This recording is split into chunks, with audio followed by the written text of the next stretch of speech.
औज़ु बिल्लाहि मिनश शैतानिर रजीम बिस्मिल्लाहिर रहमानिर रहीम सुब्हान रब्बिक रब्बिल इज़्ज़ति अम्मा यसिफून वस्सलामुन अलल मुरसलीन वल्हम्दुलिल्लाहि रब्बिल आलमीन। सो अल्लाह ताला की हम्द व सना के बाद, dear aspirants, this is Asif Shahzad.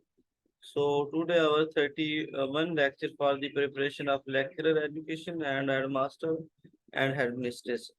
So dear aspirants, कल हमारा जो टॉपिक ऑफ डिस्कशन था वो टेबल ऑफ स्पेसिफिकेशन जो है वो था, यानी जिसको टेस्ट ब्लूप्रिंट कहा जाता है। ये बहुत ही इम्पोर्टेंट टॉपिक है, ठीक है। तो वो सारा हमने किया है और आज हमारा जो मेन टॉपिक है वो है स्टूडेंट लर्निंग आउटकम।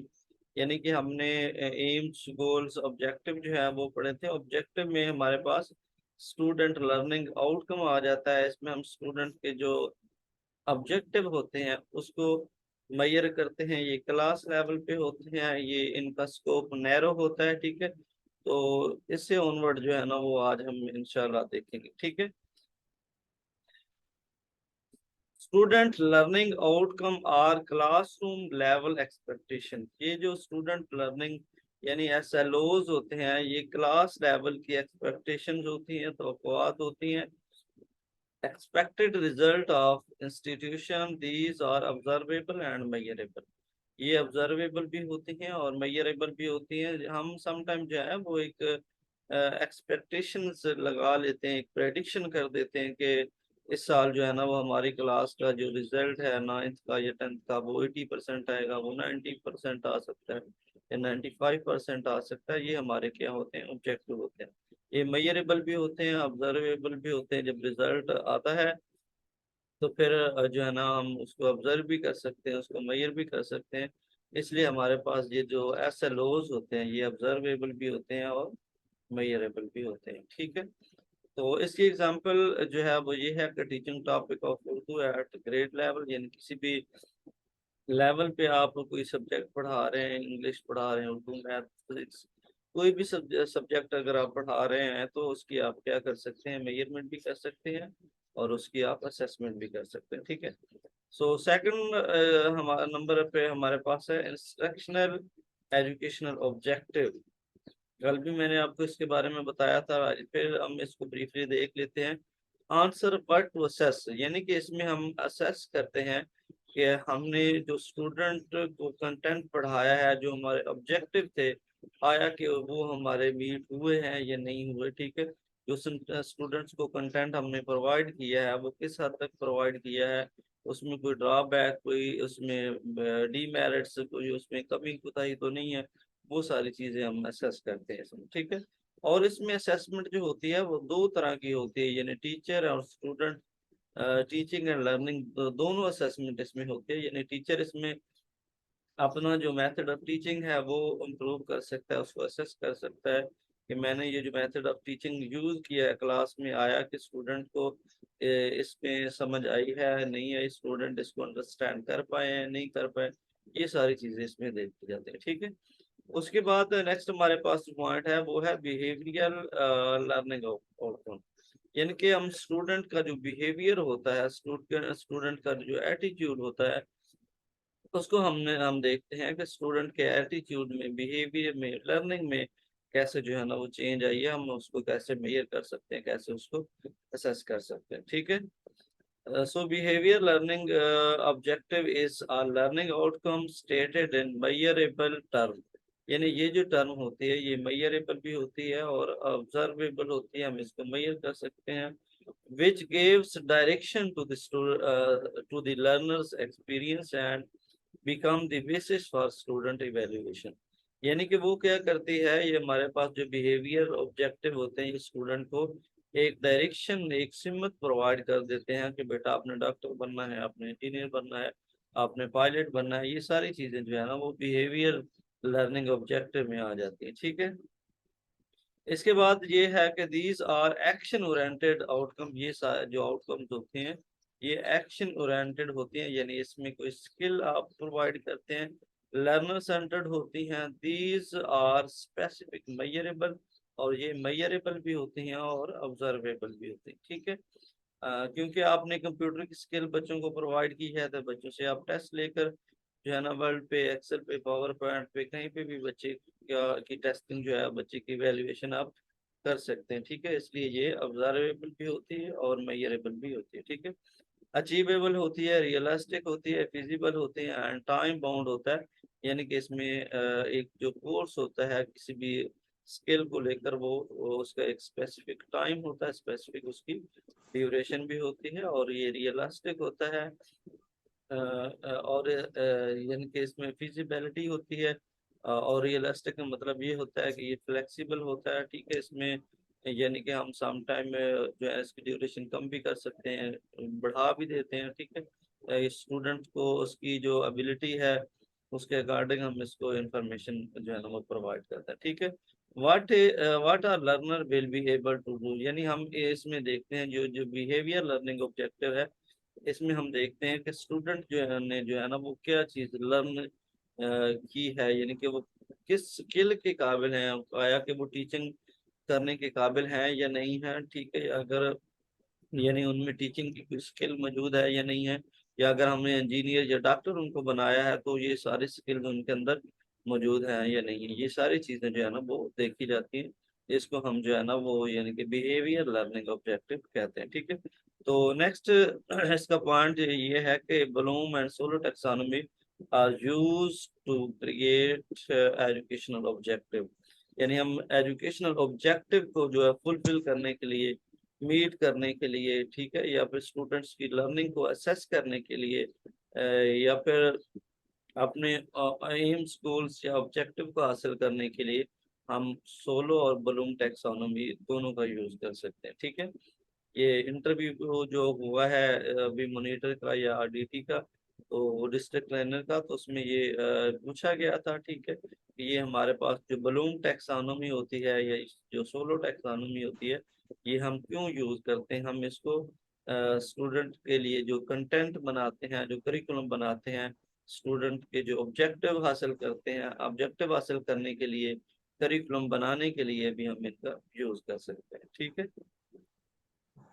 कल भी मैंने इसके बारे में आपको बताया था कि ये जो हमारे पास बलूम टैक्सोनॉमी है, ये सोलो टैक्सोनॉमी है, इसका जो यानी कि हम यूज करते हैं, ये हम कंटेंट बनाने के लिए, करिकुलम जो है ना वो डेवलप करने के लिए भी हम इसका यूज करते हैं। ठीक है, तो नेक्स्ट हमारे पास कुछ टर्म्स हैं इम्पोर्टेंट, उनको भी कर लेते हैं। नेशनल एजुकेशनल करिकुलम, ये हमारे पास ministry of education of Pakistan है। ठीक है, ये नेशनल एजुकेशनल करिकुलम होता है। ठीक है, आपको शायद इसकी हायरार्की आपके माइंड में हो।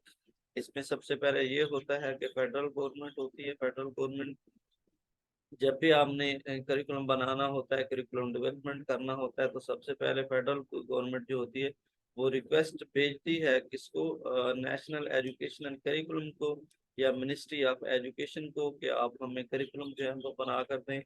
तो वो जो फेडरल की कमेटी होती है, जो मिनिस्ट्री ऑफ एजुकेशन होता है, वो आगे जो है ना वो करिकुलम विंग जो होता है उसको रिक्वेस्ट भेजती है। और करिकुलम विंग जो है वो एक सुप्रीम अथॉरिटी होती है जो 4 प्रोवेंसेस के ऊपर। करिकुलम विंग जो है आगे फिर जो डिफरेंट यानी कि प्रोवेंसेस हैं, पंजाब, सिंध, केपी के या फिर बलूचिस्तान, तो उन इलाकों में जो है ना वो उनके जो मुतलका यानी कि करिकुलम सेंटर्स होते हैं, उनको क्या करते हैं, वो ड्राफ्ट भेजते हैं या रिक्वेस्ट भेजते हैं। ठीक है, फिर वो होता है कि वहाँ के जो प्रोविंशियल मैनेजमेंट कमेटी होती है, वो एक्सपर्ट्स को बुलाते हैं, सब्जेक्ट स्पेशलिस्ट को बुलाते हैं, टीचर को बुलाते हैं, तो वो ड्राफ्ट प्रिपेयर करते हैं। ठीक है, करिकुलम को लेकर ये सारे मेंबर उसमें इंक्लूड होते हैं। ठीक है, तो वो ड्राफ्ट बनाते हैं। ड्राफ्ट बनाने के बाद फिर वापस जो है ना वो कमेटी यानी कि वापस उसको करिकुलम विंग की तरफ भेजती है। करिकुलम विंग मिनिस्ट्री के पास भेजता है। मिनिस्ट्री ऑफ एजुकेशन जो होती है वो उसको वेरीफाई करती है। ठीक है, मिनिस्ट्री ऑफ एजुकेशन खुद एक जो है ना वो कमेटी बनाती है अपने सब्जेक्ट स्पेशलिस्ट की, एक्सपर्ट्स की। ठीक है, तो जब यानी कि उस चीज़ को वेरीफाई कर लेते हैं कि आया कि ये जो ड्राफ्ट बनाया गया है, ये जो करिकुलम बनाया गया है, ये सूटेबल है या नहीं है। ठीक है, ये सारी चीज़ों को देखने के बाद जो है ना वो यानी कि जब सब्जेक्ट स्पेशलिस्ट या कमेटी अप्रूव कर देती है तो उसके सिग्नेचर के लिए जो है ना वो फेडरल गवर्नमेंट के पास भेजा जाता है। फेडरल गवर्नमेंट इसको अप्रूव करती है और फिर ये जो करिकुलम होता है इसकी पब्लिसिटी के लिए जो है ना वो अथॉरिटी दे दी जाती है। और फिर प्रोविंशियल करिकुलम जो डिपार्टमेंट होते हैं, जो सेंटर्स होते हैं, फिर वो बुक्स को पब्लिश करते हैं। पब्लिश करने के बाद फिर इसकी डिस्ट्रीब्यूशन होती है। ये कंप्लीट इनका प्रोसीजर होता है, ठीक है। इसको हम देख लेते हैं। नेशनल एजुकेशन करिकुलम जो है ये ministry of education of Pakistan होती है, ठीक है। इसमें ये है कि learners under these are specific, measurable, achievable, realistic, feasible and time bound, SMART, what a learner will be able to do, ठीक है। यानी कि इसमें हमारे पास जो नेशनल एजुकेशनल करिकुलम है, हाँ, मैंने आपको बताया भी है कि ये जो करिकुलम हम बनाते हैं ये मेजरेबल भी होता है, ऑब्जर्वेबल भी होता है। ये क्योंकि ये स्टूडेंट या लर्नर सेंटर्ड इसलिए होता है कि क्योंकि हमारी जो फर्स्ट प्रायोरिटी होती है इसमें हम हमारे स्टूडेंट होते हैं। हमने स्टूडेंट की नीड्स, स्टूडेंट के इंटरेस्ट, स्टूडेंट की जो वैल्यूज, जो कल्चर्स हैं उनको मद्देनजर रखकर हमने करिकुलम बनाना होता है। इसलिए इसको हम लर्नर सेंटर या स्टूडेंट सेंटर जो है ना वो कहते हैं, ठीक है। तो इसमें हम क्या चेक करते हैं, what a learner will be able to do. हम देखते हैं कि स्टूडेंट में कितनी एबिलिटी है या वो क्या चीज़ लर्न करने के काबिल है। उसमें जो है ना ये ऑब्जेक्टिव को मीट करने की पोटेंशियल है या नहीं, ठीक है। Bloom and SOLO are use to create education object, ये हो गया, ठीक है। उसके बाद नेशनल एजुकेशनल करिकुला आ जाता है। Ministry of education of Pakistan develop objective in fall में, यानी ये जो मिनिस्ट्री ऑफ एजुकेशन है हमारे पास, इसके कुछ ऑब्जेक्टिव हैं, हम इनको भी देख लेते हैं। Stand and competency indicate bye की लर्निंग एरिया, यानी कि ये जो मिनिस्ट्री ऑफ एजुकेशन है, जो फेडरल मिनिस्ट्री ऑफ एजुकेशन है, ये ऑब्जेक्टिव को क्या करती है, डिफाइन करती है। यानी कि आप देखें, मैं आपको एसएमसी के हवाले से एग्जांपल देना चाहता हूँ। ये फेडरल जो गवर्नमेंट है, पहले तो जो इमरान खान और जो कबीना है उन्होंने मिलकर अप्रूव किया था कि हम जो कुरान की एजुकेशन है वो बच्चों को प्रोवाइड कर रहे हैं, ठीक है। तो फिर उस चीज को, उस आइडिया को, उस आइडियालॉजी के मद्देनजर रखते हुए ये जो मिनिस्ट्री ऑफ डिफेंस है, सॉरी, मिनिस्ट्री ऑफ एजुकेशन है, इन्होंने क्या किया, अपने जो ऑब्जेक्टिव है उस चीज को लेकर उन्होंने सेट किया। इसमें अपने जो ऑब्जेक्टिव है उनकी निशानदेही करते हैं कि हमने फलां फलां एरिया जो है, फलां फलां सूरत जो है वो फलां क्लास में इंक्लूड करनी है, फलां सूरत फलां में इंक्लूड करनी है। यानी कुरान पाक की तालीम जो है ना वो प्राइमरी से लेकर हमने हायर सेकेंडरी या फिर जो यूनिवर्सिटी लेवल तक हमने एजुकेशन प्रोवाइड करनी, ये सारी चीजें जो है ना वो देखते हैं, ठीक है। उसके बाद स्टैंडर्ड्स आ जाते हैं। ब्रॉड डिस्क्रिप्शन ऑफ स्टैंडर्ड्स, यानी इसमें जो एरियाज होते हैं उसको ब्रॉड कर दिया जाता है, ठीक है। फॉर एग्जांपल करिकुलम है तो करिकुलम के अंदर जितना भी चैप्टर है, जितनी भी उसके अंदर मालूमात है, इंफॉर्मेशन, उसकी फाउंडेशन है, प्रिंसिपल है, एलिमेंट्स है, वो सारी चीजें इसमें आ जाती है। यानी इसको ब्रॉड कर दिया जाता है, ठीक है। Indicate what student should know and be able to do, इसमें ये निशानदेही की जाती है, ये देखा जाता है कि स्टूडेंट जो है वो क्या जानते हैं और क्या जानने के काबिल है स्टूडेंट में। यानी कि कितनी लर्निंग, कितनी चीज़ों के बारे में स्टूडेंट ऑलरेडी जानते हैं और ज़्यादा हमें स्टूडेंट्स को कितनी ज़्यादा इंफॉर्मेशन देने की ज़रूरत है, ठीक है। इसके बाद बेंचमार्क आ जाता है, फर्दर इलेबोरेशन ऑफ स्टैंडर्ड्स। ये जो स्टैंडर्ड्स होते हैं उनको फर्दर इलेबोरेट किया जाता है, इनके बारे में डिस्क्रिप्शन दी जाती है, एक्सप्लेन इनको किया जाता है। indicates what students should know and be able to do at appropriate development level, यानी इसमें देखा जाता है कि स्टूडेंट जो है ना वो क्या जानना चाहते हैं, ठीक है। उनकी क्या नीड है, क्या इंटरेस्ट है उनके, उनको देखा जाता है। और एक जो एक मुनासिब लेवल तक स्टूडेंट को हमने यानी कि कौन कौन सी लर्निंग करवानी है, एसएमसी के हवाले से अगर बात करें तो इसमें ये देखा जाता है कि प्राइमरी लेवल पे यानी कि कौन कौन सी सूरत कुरान पाक की ऐसी हैं जो हमने प्राइमरी लेवल पे पढ़ानी है, कौन कौन सी इबादत हैं, कौन कौन से यानी कि elements of education, Islamic elements हैं जो हमने बच्चों को पढ़ाने हैं। और आगे फिर सेकेंडरी या एलिमेंट्री लेवल पे हमने बच्चों को कौन कौन सी एजुकेशन देनी है, तो इस टर्म को क्या कर दिया जाता है, जो स्टैंडर्ड्स होते हैं उनको इलेबोरेट कर दिया जाता है, उनको वास्ट कर दिया जाता है। ठीक है, स्टूडेंट नेक्स्ट हमारे पास है स्टूडेंट लर्निंग आउटकम्स जो होते हैं, एसएलओ जो होते हैं, build on description of benchmark indicate.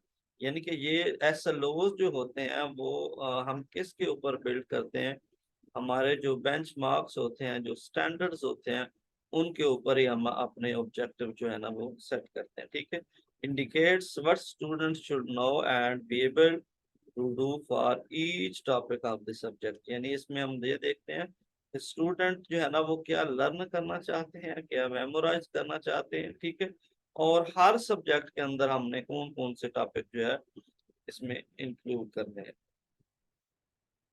ठीक है, अच्छा इसके बाद हम देखते हैं कि steps for collection of appropriate objective. हमने अपने जो ऑब्जेक्टिव हैं उनको मुनासिब तरीके से, रीजनेबल तरीके से सिलेक्ट करने के लिए कुछ स्टेप्स जो है ना वो प्रोवाइड किए गए हैं। हम उन स्टेप्स को भी देख लेते हैं, जिसमें से हमारे पास ये तीन राइटर्स हैं, लेन, मिलर एंड ग्राउंड जो है, इन्होंने कुछ स्टेप्स जो है उनको फॉलो किया है। उन्होंने दिए हैं कि हम इन स्टेप्स को फॉलो करके हम अपने ऑब्जेक्टिव, अपने गोल्स जो हैं वो हासिल कर सकते हैं। ठीक है, तो हम इनको देख लेते हैं। Lane Miller Grant formulated following criteria.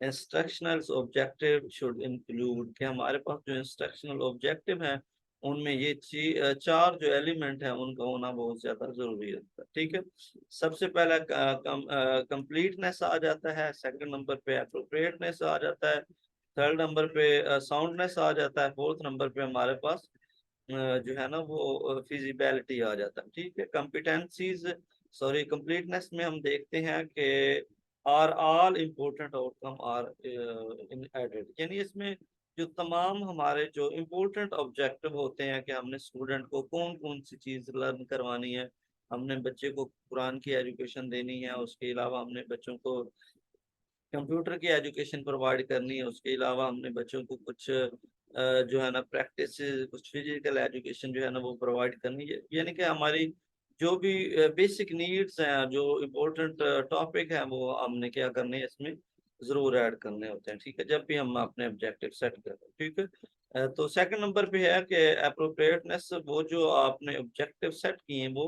Appropriate भी होने चाहिए। यानी कि अप्रोप्रिएटनेस और आउटकम रिलेटेड टू स्कूल गोल।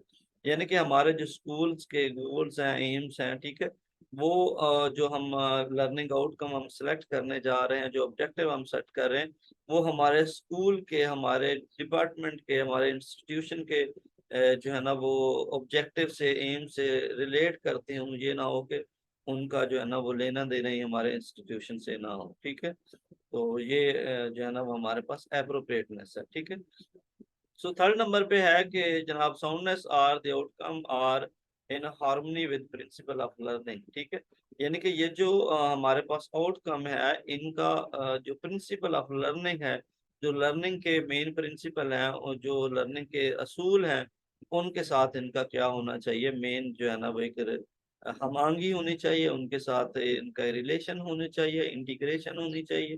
ठीक है, तो फोर्थ नंबर पे फिजिबिलिटी है कि ऑब्जेक्टिव्स और आउटकम्स आर रियलिस्टिक। ये जो हमारे जो ऑब्जेक्टिव हैं, जो स्टूडेंट लर्निंग आउटकम है, वो रियलिस्टिक होने चाहिए, हकीकत पसंदाना होना चाहिए। ठीक है, यानी कि स्टूडेंट को जब प्रैक्टिकल लाइफ में उनको यूज करें या उनसे फायदा हासिल होना चाहिए। स्टूडेंट को ये ना हो कि स्टूडेंट ऐसे कोई ऑब्जेक्टिव या एम अपने सेट कर लें या फिर ऐसी चीजें उनको लर्न करवाई जाए जो आने वाले टाइम के लिए उनके लिए सूटेबल ना हो, उनको फायदा ही ना दे, ना स्टेट को फायदा हो, ना स्टूडेंट्स को फायदा हो, ना कम्युनिटी को फायदा हो। तो ऐसे जो ऑब्जेक्टिव होते हैं वो सूटेबल नहीं होते। ठीक है, ये जी हमारे पास ये जो हमने टॉपिक स्टार्ट किया हुआ था ये सारा कंप्लीट हो चुका है। तो कल इंशाल्लाह हम जो ब्लूम टैक्सोनॉमी है उसके ऊपर इंशाल्लाह कंप्लीट हम डिस्कशन करेंगे। ठीक है, तो इसके हवाले से अगर कोई क्वेश्चन है आपका, क्योंकि हमने टेबल ऑफ स्पेसिफिकेशन किया है, उसके बाद जो लर्निंग ऑब्जेक्टिव हैं, जो स्टूडेंट लर्निंग आउटकम है, जो ऑब्जेक्टिव हैं, आज उनको डिस्कस किया है। ठीक है, आपने क्लास थोड़ी लेट ज्वाइन की है। तो आज क्योंकि हमारा एक न्यू टॉपिक स्टार्ट होने वाला है,